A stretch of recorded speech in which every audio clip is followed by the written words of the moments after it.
సాక్ష్యం లేని మనస్సాక్షి లేని సాక్షి కథనంపై కూటమి నాయకులు ధ్వజమెత్తారు. మండలం కేంద్రమైన దుర్గిలో శుక్రవారం కూటమి నాయకుల ఆధ్వర్యంలో బస్టాండ్ సెంటర్లో కూటమి నాయకులు కార్యకర్తలు రాస్తారోకో నిర్వహించారు. సాక్షి పేపర్ను చించి చేశారు. ఇలా చేయడానికి కారణం మాచర్ల ఎమ్మెల్యే జోలకంటి బ్రహ్మారెడ్డి పల్నాడులో రక్త చరిత్ర సృష్టిస్తూ హత్య రాజకీయాలు చేస్తున్నాడని సాక్షి పేపర్ టీవీలో ప్రచారం చేయడం నిరసిస్తూ ఈ కార్యక్రమం చేయడం జరిగిందన్నారు. ఇలాంటి నిజ నిర్ధారణ లేని ఆరోపణలు చేయడం వైసీపీకి తగదని విమర్శలు చేస్తూ ఖండించారు. వైసీపీ అంటేనే శివ రాజకీయాలకు పెట్టిన పేరుని విమర్శించారు. ఇక నుంచైనా శివ రాజకీయాలు చేయడం మానుకోవాలని హెచ్చరించారు. శివ రాజకీయాలు చేస్తే ముందు రోజుల్లో సాక్షి పేపర్కు పుట్టగతులుండవన్నారు. దమ్ము ధైర్యం ఉంటే ప్రజావేదికకు మీరు సిద్ధమేనా? మేము సంసిద్ధంగా ఉన్నామని సవాల్కు ప్రతి సవాల్ విసిరారు.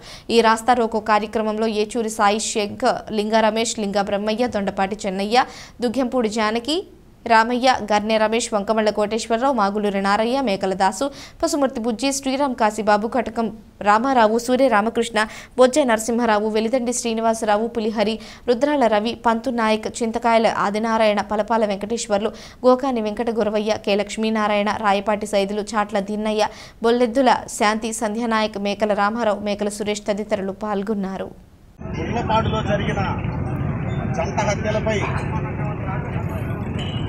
సాక్షి పేపర్, సాక్షి టీవీ ఆ పేరు కలకటానికి ఒక సిగ్గేస్తూ ఉంది. ఎందుకంటే ఒక సాక్ష్యం లేని కథనం, మనస్సాక్షి లేని సాక్షి. మా ఎమ్మెల్యే గారు జోలకంటి బ్రహ్మారెడ్డి గారిపై తప్పుడు కథనాలు రాసి వాళ్ళ యొక్క రాజకీయాన్ని ఉనికిని ఎలా కాపాడుకున్నామని తాపత్రయపడతా ఉన్నారు. జూన్ 5వ తారీఖు వైఎస్ఆర్సీపీ నాయకులు ఏదో కార్యక్రమం చేస్తారని ప్రచారం జరుగుతూ ఉంది. జూన్ 5వ తారీఖు అంటే ఆంధ్రప్రదేశ్కి స్వతంత్రం వచ్చిన రోజు. అదే రోజు వైఎస్ఆర్సీపీ పార్టీకి ప్రజలు దినం పెట్టిన రోజు, వంద పెట్టిన రోజు. అలాంటి రోజును కూడా మీరు వాడుకోవాలని చూస్తే ప్రజలు మిమ్మల్ని క్షమించాలని తెలియజేస్తూ మరొకసారి మా ఎమ్మెల్యే గారి గురించి కానీ కూటమి గురించి కానీ అనుచిత వ్యాఖ్యలు చేసిన ఈ పేపర్ వాల్యూ పరిస్థితి ఏంటంటే టిష్యూ పేపర్తో సమానం. రానున్న రోజుల్లో ఈ పేపర్ కూడా కనిపించకుండా పోతుంది తెలియజేస్తూ సందర్భంగా వచ్చిన నాయకులందరికీ, కూటమి నాయకులకి అందరికీ ఒకటే తెలియజేస్తాను. మనం వైఎస్ఆర్సీపీ ట్రాప్లో పడకుండా మన యొక్క లక్ష్యం, మన పార్టీ, మన కూటమి యొక్క ఉద్దేశాన్ని ప్రజలకి తెలియజేస్తూ ముందుకెళ్దామని తెలియజేస్తున్నాం.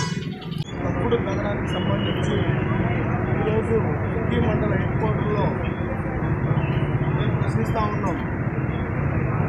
అభివృద్ధిని చూసి ఓడలేక 4 సార్లు మీరు ఎమ్మెల్యేగా గెలిచి ఈ మాచర్ల నియోజకవర్గం ప్రజలకి మీరు చేసింది ఏం లేకపోగా అరాచకాలు, భూ కబ్జాలు, దోపిడీలు ఇవన్నీ 20 సంవత్సరాలు ఆచరణ నియోజకవర్గ ప్రజలకు మీరు ఇచ్చినటువంటి కానుకలు, గిఫ్ట్లు. కూటమి ప్రభుత్వం అభ్యర్థి మా ఎమ్మెల్యే శ్రీ జోలకంటి బ్రహ్మానందరెడ్డి గారు, మీరు చేసిన అభివృద్ధి చెప్పండి. ఆ నాయకుడు ఈ 11 కాలంలో చేసినటువంటి అభివృద్ధి ప్రజలు చూస్తూనే ఉన్నారు. మీరు ఎన్ని తప్పుడు రాతలు రాసినా ప్రజలు నమ్మే పరిస్థితి లేదు. ఆల్రెడీ మిమ్మల్ని ఇంటికి పంపించి 11 నెలలు అయింది. మీరేదో మీ ఉనికిని కాపాడుకోవడానికి ఏదో ఒక పేపర్ ఉంది కదా తప్పుడు రాతలు రాసుకుంటూ పోతామంటే మీ ఇష్టం, మీ సర్క్యులేషన్ ఆగిపోయింది.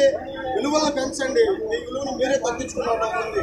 ఇలాంటి పిచ్చి రాతలు రాసి మీ స్థాయిని మీరు ఎప్పుడో తగ్గించుకున్నారు.